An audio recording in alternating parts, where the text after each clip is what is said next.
नमस्कार मित्रांनो, निसर्गरम्य कोकणातील तिन्ही बाजूने पाण्याने वेढलेले मंदिर तुम्ही पाहिले आहे का? हे मंदिर आहे सातेरी देवीचे, जे मालवण तालुक्यातील मसुरे या ठिकाणी आहे. अरुंद निसर्गरम्य रस्ता तुम्हाला थेट मंदिरापर्यंत घेऊन जातो. तिन्ही बाजूने पाण्याने वेढलेल्या या मंदिरात येऊन मन प्रसन्न होते. गर्भगृहातून थेट सातेरी देवीचे दिव्य दर्शन होते.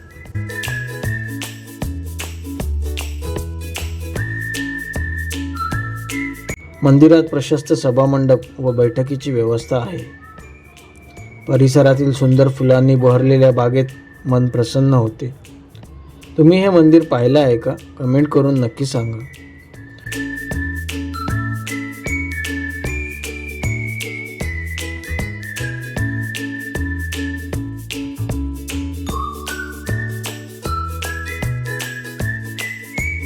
व्हिडिओ आवडले असल्यास लाईक, शेअर आणि सबस्क्राईब करा. धन्यवाद.